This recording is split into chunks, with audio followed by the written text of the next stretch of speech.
by Dr. Seuss.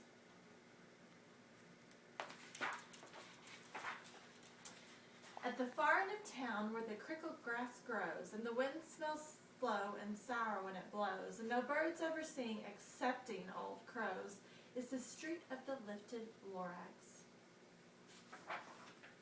And deep in the crickled grass, some people say, if you look deep enough, you can still see today where the Lorax once stood just as long as it could before somebody lifted the Lorax away.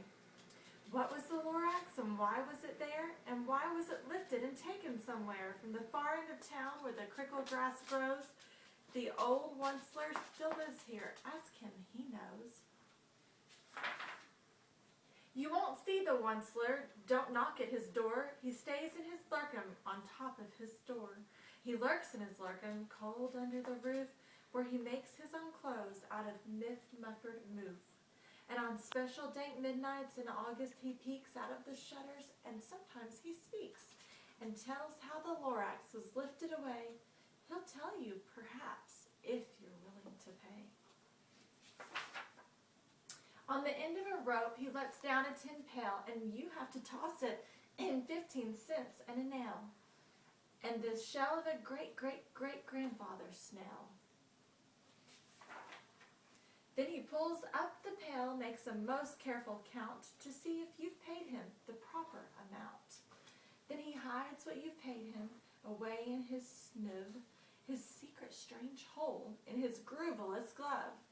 Then he grunts, I will call you by whisper, my phone, for the secrets I tell you are for your ears alone. Slup! Down slups the whisper, my phone, to your ear, and the old Onceler's whispers are not very clear, since they have to come down through a snurgly hose, and he sounds as if he had smallish bees up his nose. Now I'll tell you, he says, with his teeth sounding gray, how the Lorax got lifted and taken away. It all started way back, such a long, long time back. Way back in the days when the grass was still green, and the pond was still wet, and the clouds were still clean, and the song of the smomy swans rang out in space. One morning I came to this glorious place, and I first saw the trees, the truffula trees, the bright-colored tufts of the truffula trees, mile after mile in the fresh morning breeze. And under the trees I saw brown barbaloots frisking about in their barbaloot suits as they played in the shade and ate truffula fruits. From the rippleless pond came the comfortable sound of the humming fish humming while splashing around. But those trees, those truffula trees, all my life I've been searching for trees such as these. The touch of their tufts was much softer than silk, and they had the sweet smell of fresh butterfly milk. I felt a great leaping of joy in my heart. I knew just what I'd do. I unloaded my cart. In no time at all, I had built a small shop. Then I chopped down a truffula tree with one chop. And with great skillful skill, and with great speedy speed, I took the soft tuft and I knitted a theed. The instant I'd finished, I heard a gazump. I looked, I saw something pop out of the stump of the tree I chopped down. It was sort of a man. Describe him? That's hard. I don't know if I can. He was shortish and oldish, and brownish and mossy, and he spoke with a voice that was sharpish and bossy.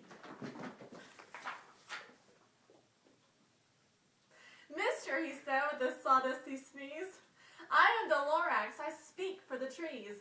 I speak for the trees have no tongues, and I'm asking you, sir, at the top of my lungs. He was very upset as he shouted and puffed, what's that thing you've made out of my truffula tuft? The Lorax, I said, there's no cause for alarm. I chopped just one tree. I am doing no harm. I'm being quite useful. This thing is a need. The thing needs to find something that all people need. It's a shirt, it's a sock, it's a glove, it's a hat, but it has other uses. Yes, far beyond that. You can use it for carpets, for pillows, for sheets, or curtains or covers, for bicycle seats. The Lorax said, sir, you are crazy with greed. There is no one on earth who would buy that full need. But the very next minute I proved he was wrong, for just at that minute a chap came along, and he thought that the need I had knitted was great. He happily bought it for $3.98. I laughed at the Lorax. You poor stupid guy, you never can tell what some people will buy. I repeat, cried the Lorax, I speak for the trees. I'm busy, I told him. Shut up, if you please. I rushed across the room and in no time at all built a radio phone. I put in a quick call. I called all my brothers and uncles and aunts and I said, listen here, here's a wonderful chance for the whole Onceler family to get mighty rich. Get over here fast, take the road to North Nitch. We turn left at Weehawken, sharp right at South Stitch. And in no time at all, in the factory I built, the whole Onceler family was working full tilt. They were all knitting the needs, just as busy as bees, to the sound of the chopping of truffula trees. Then, oh, baby, oh, how my business did grow. Now, chopping one tree at a time was too slow, so I quickly invented my super axe hacker, which whacked off 4 truffula trees at one smacker. We were making needs 4 times as fast as before, and that Lorax, he didn't show up anymore. But the next week he knocked on my new office door. He snapped, I'm the Lorax who speaks for the trees, which you seem to be chopping as fast as you please. But I'm also in charge of the brown barbaloots who played in the shade of their barbaloot shoots and happily lived eating truffula fruits. Now, thanks to your hacking my trees to the ground, there's not enough truffula fruit to go round. And my poor barbaloots are all getting the crummies because they have gas and no food in their tummies. They loved living here, but I can't let them stay. They'll have to find food, and I hope that they may. Good luck, boys, he cried, and he sent them away. I, the Onceler, felt sad as I watched them all go, but business is business, and business must grow, regardless of crummies and tummies, you know. I meant no harm, I most truly did not, but I had to grow bigger, so bigger I got. I biggered my factory, I biggered my roads, I biggered my wagons, I biggered the loads of the needs I shipped out. I was shipping them forth to the south, to the east, to the west, to the north.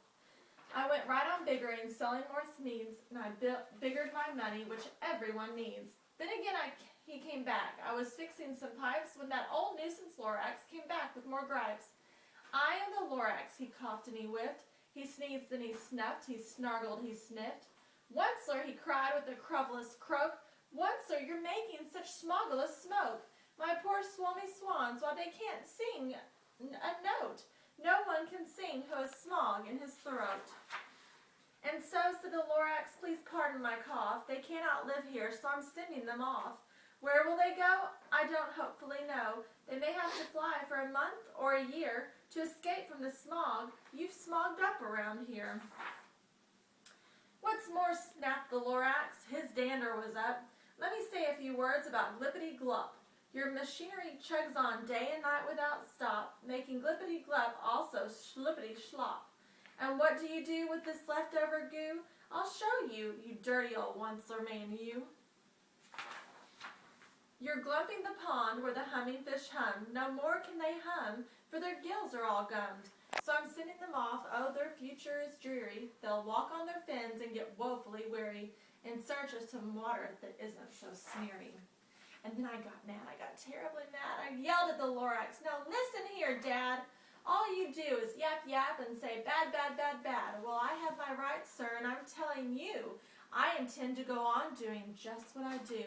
And for your information, you Lorax, I'm figuring on biggering and biggering and biggering and biggering.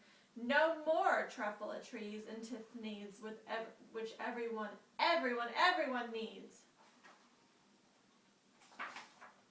And at that very moment, we heard a loud whack. From outside in the fields came a sickening smack of an axe on a tree. Then we heard the tree fall, the very last truffula tree of them all.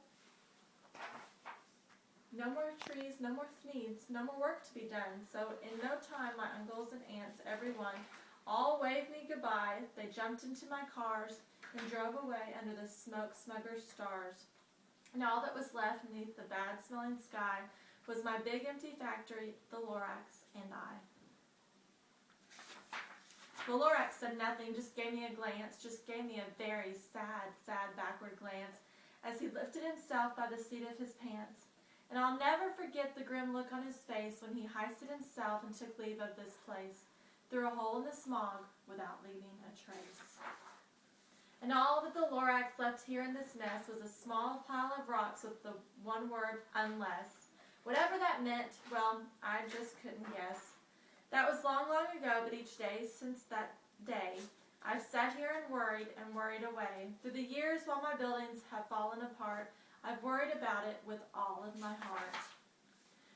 But now, says the Onceler, now that you're here, the word of the Lorax seems perfectly clear. Unless someone like you cares a whole awful lot, nothing is going to get better. It's not.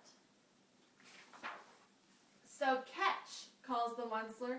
He lets something fall. It's a truffula seed. It's the last one of all. You're in charge of the last of the truffula seeds, and truffula trees are what everyone needs.